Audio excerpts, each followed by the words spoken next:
आ चुके हैं और एक नॉलेजेबल वीडियो के ऊपर रिएक्शन लेकर गाइस। आज का वीडियो यूएन से रिलेटेड होने वाला है। वीडियो के एंड तक देखना गाइस। आई होप इस वीडियो से आप लोग को थोड़ा बहुत नॉलेज तो मिल ही जाएगा। वीडियो का जो टाइटल है, यूएन में छठी कुर्सी लगी, सिर्फ सीट नहीं बीटो बीट सीधी धमकी। अब दोस्तों पूरा मामला क्या है वो तो वीडियो देखने के बाद ही पता चलेगा। इनसाइड नॉलेज का वीडियो आप लोग को ओरिजिनल वीडियो का लिंक मिल जाएगा in the description. So let's start this video.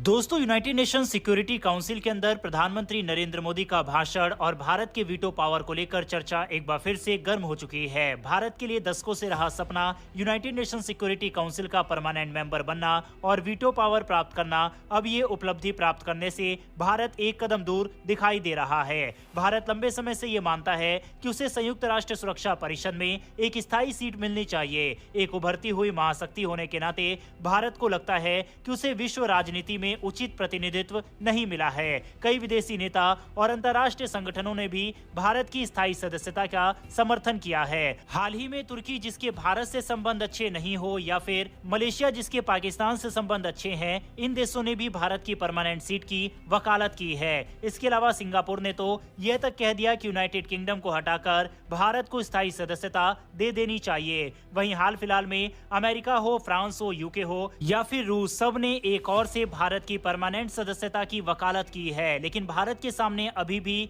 4 बड़ी चुनौतियां खड़ी है यूनाइटेड नेशन की परमानेंट सीट को हासिल करने के लिए, जिसमें पहली समस्या चीन की है। संयुक्त राष्ट्र सुरक्षा परिषद में 5 स्थायी सदस्य हैं, अमेरिका, रूस, ब्रिटेन, फ्रांस और चीन। इनमें से 4 अमेरिका, रूस, ब्रिटेन और फ्रांस ने भारत की स्थायी सदस्यता का समर्थन किया है। लेकिन चीन, जो खुद एशिया का एकमात्र स्थायी सदस्य है, भारत का विरोध करता है। चीन नहीं चाहता है कि भारत उसे चुनौती दे या उसकी शक्ति में कोई कमी आए, खासकर जब दोनों देशों के बीच सीमा विवाद जारी है। इसके अलावा चीन जापान का भी विरोध करता है, जो भारत की तरह सुरक्षा परिषद में स्थायी सीट का बड़ा दावेदार है। दूसरा बड़ा विवाद है कि कई देशों ने यह सुझाव दिया है कि भारत को बिना वीटो पावर के भी स्थायी सदस्यता दी जा सकती है, लेकिन भारत इस प्रस्ताव से सहमत नहीं है। भारत का मानना है कि अगर उसे स्थायी सदस्यता मिलती है तो उसके पास वीटो पावर का अधिकार भी होना चाहिए। तीसरा, पश्चिमी देशों की चिंताएं। इसके अलावा अमेरिका ने भारत की यूएनएससी में स्थायी सदस्यता का सैद्धांतिक रूप से समर्थन किया है, लेकिन कुछ अमेरिकी एक्सपर्ट का मानना है कि भारत हमेशा पश्चिमी देशों के साथ रणनीतिक मुद्दों पर सहमत नहीं होता।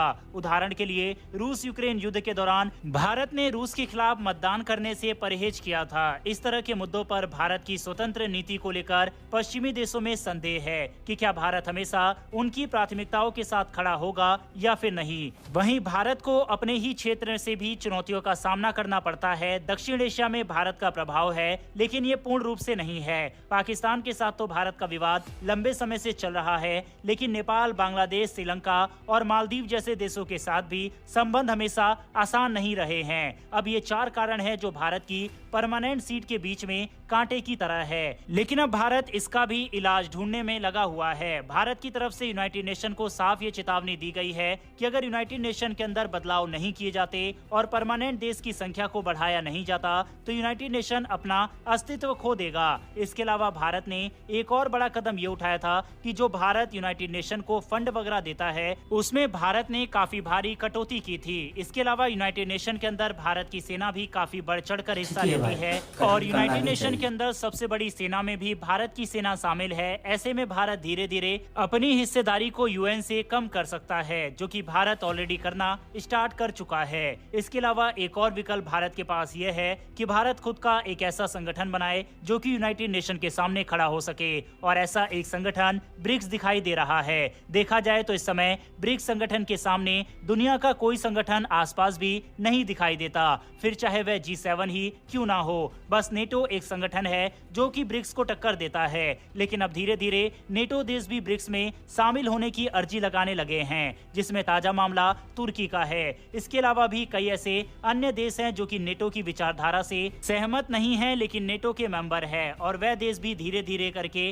ब्रिक्स के अंदर शामिल हो सकते हैं। और जैसे जैसे ये संगठन मजबूत होता जाएगा, यूनाइटेड नेशन धीरे धीरे और कमजोर होता चला जाएगा। यही कारण है कि अभी यूनाइटेड नेशन के अंदर चेंज को लेकर वेस्टर्न देश काफी सक्रिय भूमिका निभाने लगे हैं। पांचों परमानेंट देश नॉन परमानेंट देश की संख्या को बढ़ाने को लेकर तो राजी है। अब सवाल उठता है कि परमानेंट देश की संख्या को ये कैसे बढ़ाते हैं। वहीं आप कल का ही टाइम्स ऑफ इंडिया का आर्टिकल देख सकते हैं, जिसमें अमेरिका की तरफ से भारत की परमानेंट सीट के लिए समर्थन भी किया गया है। लेकिन अब भारत को समर्थन नहीं बल्कि रिजल्ट चाहिए और पांचों परमानेंट देश को इसके ऊपर काम करने की जरूरत है, क्योंकि प्रेशर इस समय यूनाइटेड नेशन के ऊपर लगातार बढ़ता जा रहा है। यूएन चीफ की तरफ से भी यूनाइटेड नेशन के अंदर चेंजेस की मांग की गई है। वहीं जैसे जैसे इसमें डिले होता रहेगा वैसे वैसे दुनिया में और भी संगठन उठकर खड़े होंगे और यूनाइटेड नेशन को चुनौती देना शुरू कर देंगे। बहरहाल दोस्तों, क्या आपको लगता है कि पांचों परमानेंट सदस्य देश परमानेंट देशों की संख्या को बढ़ाने को लेकर इस बार मंजूरी दे देंगे, या फिर आपको लगता है? तो दोस्तों, वीडियो तो यहीं पे खत्म। ये था पूरा मामला गाइस। और इससे भी पहले भारत को परमानेंट सीट और वीटो पावर देने का जो वेस्टर्न कंट्री है उन्होंने रिक्वेस्ट किया था, और ऐसा स्टेटमेंट साल में 2-1 बार तो आ ही जाता है। ये लोग स्टेटमेंट दे देकर ना भारत को उलझा कर रखना चाहते हैं, प्रैक्टिकली कुछ भी नहीं करना चाहते। और मुझे जहाँ तक लगता है, मेरा जहाँ तक मानना है कि भारत को वीटो पावर और वीटो का जो परमानेंट सीट है उसका सपना देखना छोड़ देना चाहिए। अपना खुद का एक संगठन बनाओ, ऐसा संगठन बनाओ और उस संगठन में इतना फोकस करो कि वीटो में जितने भी देश है ना वो लोग इस संगठन में आने के लिए तरसे। तो दोस्तों, मुझे जहाँ तक लगता है कि ये जो वीटोधारी देश है ना, सिर्फ रशिया को छोड़कर और जितने भी 4 देश है वो नहीं चाहता कि हमें वीटो पावर मिले या फिर परमानेंट सीट मिले। अब जो चीज़ मिलने वाला नहीं है तो उसके पीछे भाग के भी कोई फायदा नहीं है। मुझे लगता है कि भारत को खुद का संगठन बनाकर उसी पे फोकस करना चाहिए। आप लोग को क्या लगता है वो आप कमेंट में जाकर बता सकते हो। वीडियो अगर अच्छा लगे तो वीडियो को लाइक और शेयर कर देना, और उसके साथ साथ हमारे चैनल को भी सब्सक्राइब कर लेना। मिलते हैं नेक्स्ट वीडियो में, तब तक के लिए जय हिंद, जय भारत।